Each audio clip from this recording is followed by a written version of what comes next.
Good morning, painty friends. Gretchen Fleener here from paintertainment.com, and we all know what time it is. It's Tuesday at 10, which means I've got another tip for you.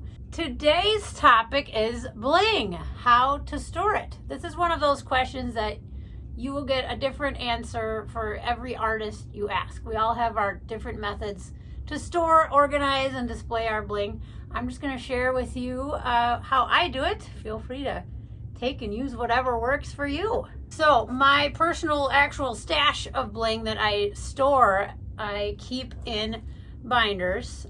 This is not what people flip through to pick, but it's where I store all of my bling. I need to make a lot of bling for my state fair booth.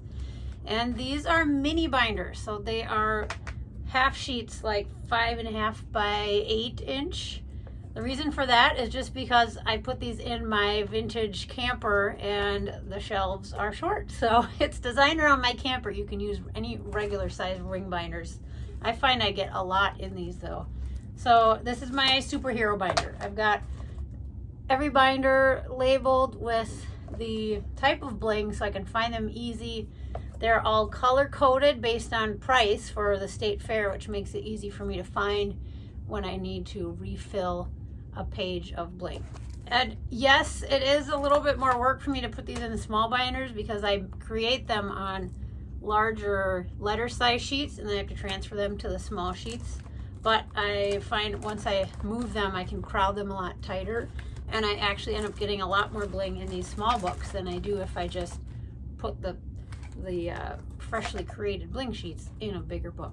Now, I wanted a display system that would work not only for the state fair, but also for smaller parties and events as well.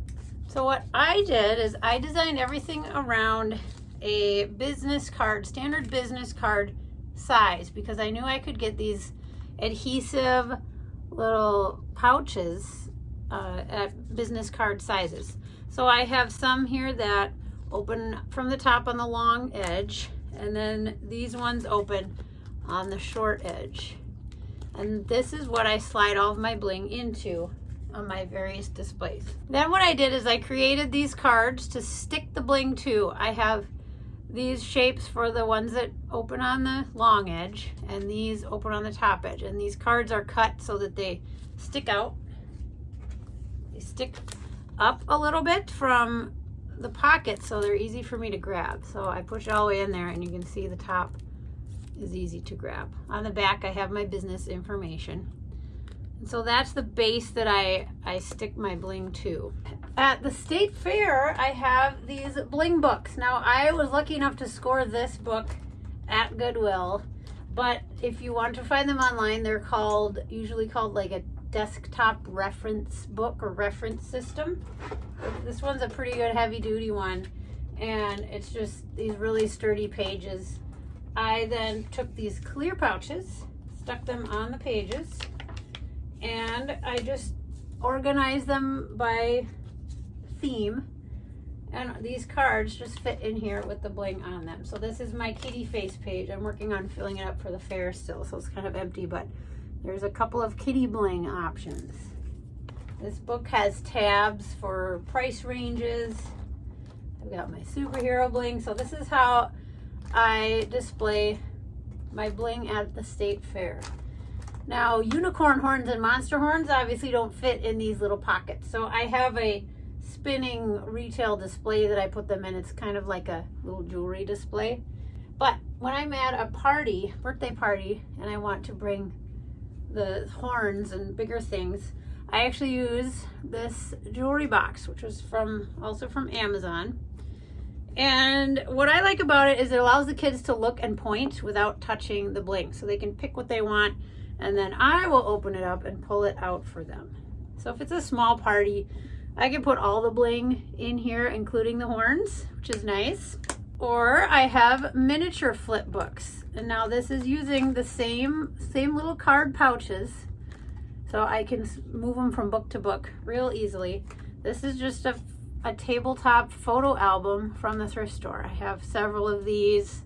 This is my princess bling book. I have a book of butterfly bodies, a book of mermaid tails. So that's a great way to shrink this down to fit in a bag for a smaller party.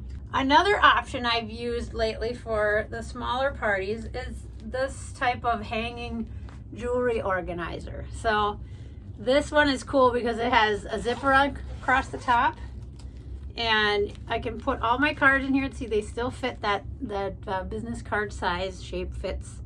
Again, the same cards. They work in all of my displays, and I can pick whichever display fits for my gig. If you do this, you do want one that zips across the top so that you can transport it without worrying about them falling all over. I put a little graphic in the bottom with my business information and a pocket with some business cards. So this is really handy. I can hook it on the side of my director's chair, and the kids, again, can point and pick their bling without touching it. And this one's really nice because I can just fold it up, throw it in my bag. Super easy to transport. Now this one, again, wouldn't hold horns. That I would bring the jewelry box for if I were doing horns. So I hope this helps give you some ideas. I would really love to hear how you store and display your own bling. Please feel free to share in the comments, and maybe we can help each other out. Thanks so much for stopping by for another Tip at 10, and we'll see you next Tuesday. Have a great week.